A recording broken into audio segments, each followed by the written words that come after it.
Umihi pa ako sa stage naihi ako sa stage Meron akong special na hindi makakalimutan na experience ko nung bata ako. FPJ. Kumusta kayo mga Dre? Welcome sa Rai TV. Meron akong special na hindi makakalimutan na experience ko nung bata ako. FPJ. Na talaga namang napaka-humble, napakabait. Talaga namang wala siya na mayaman or sikat or napakababang tao. Ano po ito? Shooting po ito? Ano lang yan, fiesta. Kasi nagkaroon kami naka-experience ako ng yung mag-iikot kayo sa buong Pilipinas. Na mag-show kayo doon. Lagi siyang kasama doon. Nakakasama namin siya.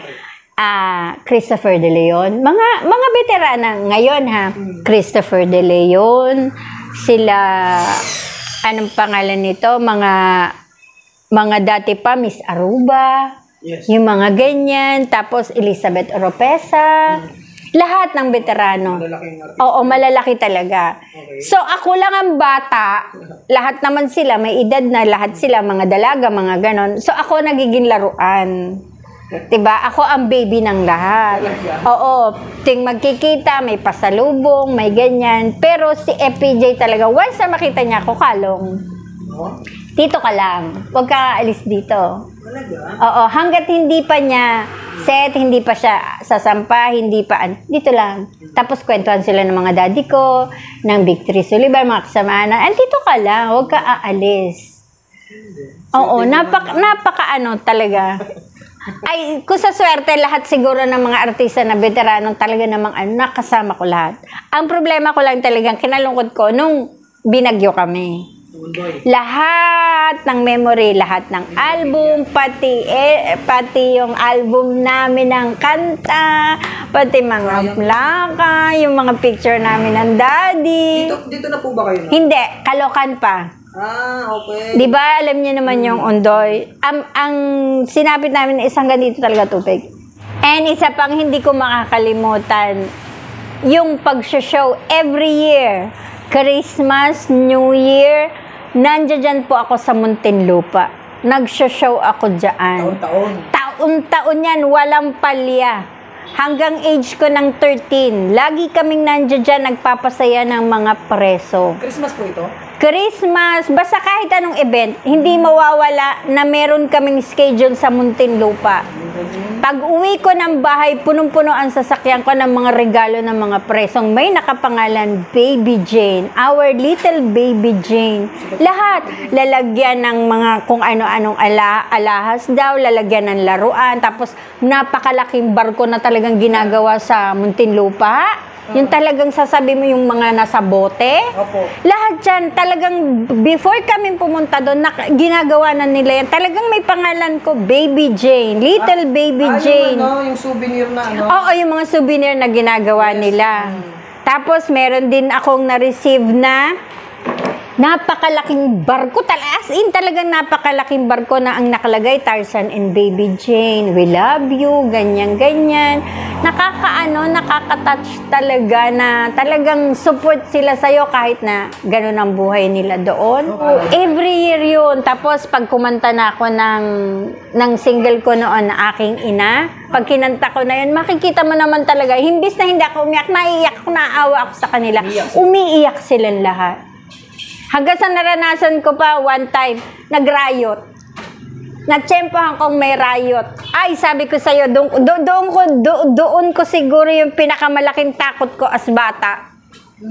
Na biglang nagkagulo, walang kaabog-abog, nagkagulo, biglang tumakbo sa akin yung mga pulis. Hanggang sa buong stage na yun, puro pulis yun, wag lang kaming masali sa gulo. Kaya ang buhay ko maraming hindi makakalimutan. Pinoprotektahan lang kayo naman. Pinoprotektahan kami. Pero after naman nun, ang nakakatuwa, nagsusorry naman yung iba. Ano mo, nag-goosebumps ako nung diba? sinabi mong yung yes. iyak yung mga prisoner na nung kumanta ka. Kumbaga, para bang nararamdaman ko yung naging nila na namimiss nila yung mga magulang nila, pamilya nila, yung mga pinagdaanan nila. Kasi naman yung song na yun, nakaka-touch naman talaga. Mahirap naman kasi kalagayan talaga. Napakahirap naman talaga. Pero kahit ganon, nakakatuwa, tsaka nakaka-flatter yung pag-aksayan kanila ng oras. Igagawa kanila ng something lang nang maibigay nila sa'yo na may pangalan mo pa, Baby Jane. Diba? Nakakataba ng puso. So, malapit ang loob niyo pala sa ma'am. Oo, kasi every year yan, walang palya yan. Kahit sabi mong may bayad dyan, walang bayad dyan, go kami. Okay. Para lang regalo, regalo namin sa kanila. Hindi porket sikat ka or mayaman ka, okay ka na, mataas ka na. Laging sinasabi yan ng daddy sa akin na, maging mababa ka lang. Simikat ka man, o kung ano man ang estado mo sa buhay, mababa ka lang.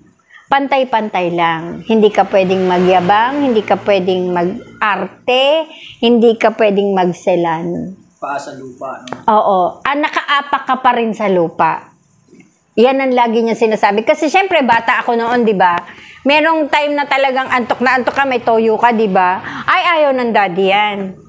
Gusto niya lagi ka nakasmile. Kahit ano dinadala mo, kahit masama pakiramdam mo, smile. At saka makikitungo ka talaga sa lahat ng tao. Kese hodang mabaho yan, kese hodang mahirap lang yan, kese hodang nag-aano lang yan. Lahat. Pakisamahan mo. Pakisamahan mo. Ganun ang dati. 3 years old, ma'am, dumating ba yung may point ba nang nagtantrum ka na ano? Meron.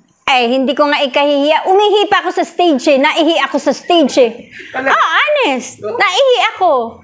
Siyempre, wala nang oras. Diba? Siyempre, kagigising mo lang, bata ka, diba? Ganyan kasi siste Pagkatapos ng shock, wala, natutulog na ako sa sasakyan. Tapos sa susunod na naman uli biyahe, tutulog uli ako. Siyempre, wala ka ng time, wala ka ng para mag-jingle-jingle ka man lang dyan, mag-snack-snack ka man. Walang ganon. Nung kami ng daddy. Hanggang sa hindi ko na nasabi, gusto ko magwiwi, ganyan. Hindi ko na naabutan yun. Mismo, hindi ko na siya mapigilan.